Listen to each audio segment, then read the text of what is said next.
जी हाँ दोस्तों, EPS 95 pension धारकों की पेंशन बढ़ोतरी की तमाम मांगों को लेकर जो इस वक्त हाल फिलहाल में माहौल चल रहा है उसको देखते हुए बड़ी इंपॉर्टेंट खबरें आप सभी के लिए निकल कर सामने आ चुकी है, जिसके बारे में दोस्तों आज की इस वीडियो के अंदर बात करेंगे। साथ ही दोस्तों सरकारी कर्मचारी है, केंद्रीय राज्य कर्मचारी है, तो दोस्तों आप सभी के लिए भी बड़ी खबर है। चाहे आप पेंशन धारक है, चाहे आप कर्मचारी है, तो आप सभी की डीए को लेकर भी बड़ी खबरें निकल कर सामने आ चुकी है। सबसे पहले बात करें तो दोस्तों सभी कर्मचारियों को डीए में 5% की बढ़ोतरी की घोषणा आप सभी के लिए हो सकती है। जी हाँ दोस्तों, केंद्रीय कर्मचारियों के लिए यहाँ पर बड़ी खुशखबरी है। यहाँ पर जो है 5% महंगाई भत्ता प्रधानमंत्री मोदी का बड़ा ऐलान जो है देश भर में एक बार फिर से सभी केंद्रीय कर्मचारियों के लिए लागू हो सकता है। इसके बारे में आज की इस वीडियो के अंदर बात की जाएगी। साथ ही दोस्तों पुराने पेंशन सिस्टम कर्मचारियों को मिली बड़ी जीत, इस दिन से देश भर में लागू हो सकता है ओल्ड पेंशन सिस्टम, यानी कि दोस्तों पुरानी पेंशन योजना को लेकर भी आप सभी के लिए बड़ी खबर आ रही है। साथ ही नई सरकार गठित होते ही पेंशन धारकों को बड़ा तोहफा, हर 5 साल में 5% बढ़ेगी पेंशन, 65 साल से मिलेगा एडिशनल पेंशन का फायदा।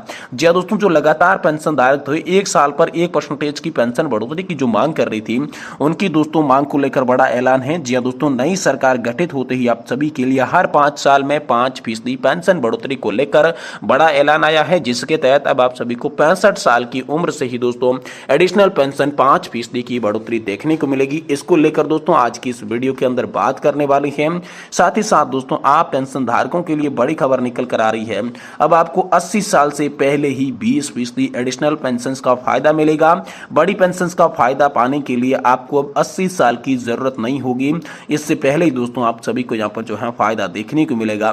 तो इसको लेकर भी दोस्तों बड़ी खबर हाल फिलहाल में आप सभी के लिए सामने आ चुकी है। तो इसी के बारे में दोस्तों आज की इस वीडियो के अंदर बात करने वाली है। इसलिए आप सभी से निवेदन करते हैं कि दोस्तों वीडियो को आप लास्ट तक जरूर देखिए। साथ ही चैनल पर नए हैं तो चैनल को सब्सक्राइब कर दें और वीडियो को लाइक जरूर करें। तो चलिए बिना किसी देरी के वीडियो के अंदर खबरों का सिलसिला शुरू करते हैं। देखिए दोस्तों, पहली बड़ी खबर की बात करें तो नई सरकार गठित होते ही पेंशन धारकों को दिया तोहफा, हर 5 साल में बढ़ेगी 5% पेंशन, 65 साल से मिलेगा एडिशनल पेंशन का फायदा। जी हाँ दोस्तों, आप सभी के लिए बड़ी खुशखबरी है।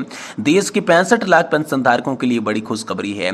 अक्सर देखा गया है कि पेंशन भोगी पेंशन के अभाव में जीते हैं, क्योंकि उनकी पेंशन काफी कम होती है। ऐसे में वे अपना गुजारा नहीं कर पाते। उसी को देखते हुए संसदीय समिति ने सिफारिश किया था कि 65 साल से ही एडिशनल पेंशन का फायदा दिया जाए। अभी के नियम के हिसाब से 80 साल पूरी होने के बाद आपकी पेंशन में 20% की बढ़ोतरी की जाती है, लेकिन ऐसी बढ़ोतरी करने का कोई फायदा नहीं होता, क्योंकि उतनी उम्र तक बहुत ही कम पेंशन धारक जो है वो जिंदा रह पाते हैं। तो आखिरकार क्या बड़ी खबर है, तो संसदीय समिति ने एडिशनल पेंशन को लेकर दिए 2 बड़े प्रस्ताव। जी दोस्तों, पेंशन धारकों की कठिनाइयों को देखते हुए संसदीय समिति ने एडिशनल पेंशन को लेकर केंद्र सरकार को 2 बड़े प्रस्ताव दिए। पहला प्रस्ताव यह था कि हर साल जो है पेंशन में 1% की बढ़ोतरी की जाए। वहीं दूसरा प्रस्ताव था कि अगर हर साल 1% की बढ़ोतरी नहीं कर पाती है तो हर 5 साल में 5% की बढ़ोतरी की जाए। तो दोस्तों पेंशन धारकों की पेंशन बढ़ाई जाए। संसदीय समिति ने देखा कि बहुत सारे पेंशन भोगी कठिनाई में अपना जीवन बिताते हैं, उसी को देखते हुए पेंशन बढ़ोतरी की जानी चाहिए, क्योंकि देश की आर्थिक स्थिति के हिसाब से पेंशन काफी कम है। दूसरे देशों में पेंशन धारकों की अच्छी खासी पेंशन मिलती है, लेकिन भारत में पेंशन की मात्रा दर कम है। ऐसे में पेंशन भोगी अपना जीवन कैसे बिताएंगे, उसी को लेकर संसदीय समिति ने केंद्र सरकार के पास प्रस्ताव भेजा। संसदीय समिति ने सुझाव दिया कि 65 साल से ही पेंशन धारकों को 5% की पेंशन बढ़ोतरी किया जाए, 70 साल होने पर 10% की पेंशन बढ़ोतरी की जाए और 75 साल होने पर 15% की पेंशन बढ़ोतरी की जाए। इस प्रकार पेंशन हर 5 साल में 5% की बढ़ोतरी की जानी चाहिए। अगर ऐसा नहीं हो पाता तो हर 1 साल में 1% की पेंशन बढ़ोतरी की जानी चाहिए।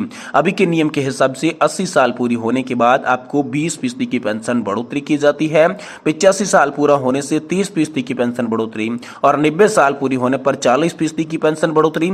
साथ ही दोस्तों कोई भी पेंशनधारक की एज 100 साल पूरी हो जाती है तो सीधा ही उसकी पेंशन जो है वो डबल हो जाती है। बेसिक पेंशन में सीधा आप सभी के लिए 2 गुना हो जाती है।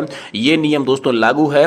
संसदीय समिति की सिफारिश के अनुसार अगर एडिशनल पेंशन के हिसाब से पेंशन में बढ़ोतरी होती है तो बेसिक पेंशन 65 साल से ही 5% बढ़ोतरी की जाएगी, जिसमें यहाँ पर जो है 65 से 70 साल के बीच 5% की पेंशन बढ़ोतरी, 70 से 75 साल के बीच के लोगों के लिए 10% बेसिक पेंशन में बढ़ोतरी और 75 से 80 साल के लोगों के लिए यहाँ पर जो है 15% बेसिक पेंशन में बढ़ोतरी और 80 साल से लेकर जो 85 साल की एज के पेंशन धारक है उनकी 20% बेसिक पेंशन में बढ़ोतरी।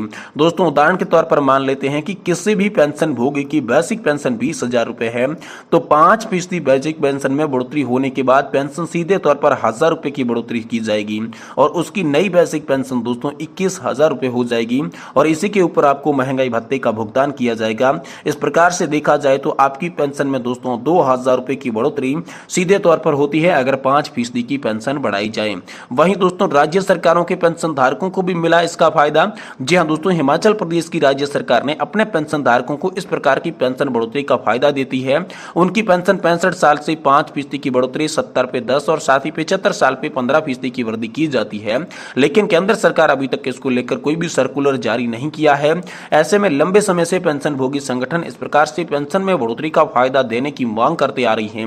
उसी का कहना है कि जब राज्य सरकार इस प्रकार की बढ़ोतरी का फायदा दे सकती है तो केंद्र सरकार यहां पर क्यों नहीं दे सकती। और इसी को लेकर दोस्तों हाईकोर्ट भी दे चुका है इस प्रकार से पेंशन बढ़ोतरी के निर्णय को लेकर बड़ा फैसला। जी हां दोस्तों, आप सभी को बता दूं कि गुवाहाटी हाईकोर्ट ने फैसला दिया था कि पेंशन धारकों की पेंशन 79 ईयर्स पूरे होते ही बढ़ानी चाहिए। उसके बाद मद्रास हाईकोर्ट ने इस मामले में सही निर्णय ठहराया। उसके बाद दोस्तों दिल्ली एएफटी ने यहां पर इस निर्णय के ऊपर मोहर लगाई। फिर भी केंद्र सरकार इसको लेकर अभी तक कोई फैसला नहीं कर पाई है। यह सोचने वाली बात है दोस्तों। संसदीय समिति ने सिफारिश के बाद केंद्र सरकार की सभी विभागों से पेंशन धारकों का डाटा मंगाया गया था। कितने पेंशन भोगी 65 साल के हैं, कितने 70 और कितने 75 साल की है। इस प्रकार के विभागों ने डाटा केंद्र सरकार को सौंप दिया। केंद्र सरकार ने इस डाटा का व्यय विभाग के पास मंजूरी के लिए भेज दिया है। व्यय विभाग की शीघ्र मंजूरी मिलने जा रही है।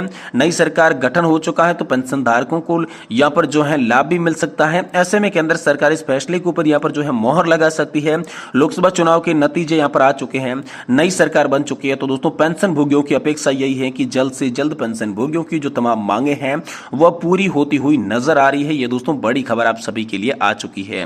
वहीं दोस्तों सभी केंद्रीय कर्मचारियों की डीए में 5% की बढ़ोतरी की घोषणा को लेकर बड़ी खबर आई है। जी दोस्तों, सभी केंद्रीय कर्मचारियों की यहाँ पर मौज बताई जा रही है। देश भर में आज दोस्तों आप सभी के लिए 5% महंगाई भत्ता बढ़ाने को लेकर बड़ी खबर आई है। जी दोस्तों, आप सभी जानते होंगे सभी केंद्रीय कर्मचारियों को हाल फिलहाल में 50% महंगाई भत्ता मिल रहा है। चाहे वह पेंशन धारक है चाहे वह कर्मचारी है, उनको 50% डीए और डीआर का हाल फिलहाल में लाभ मिल रहा है।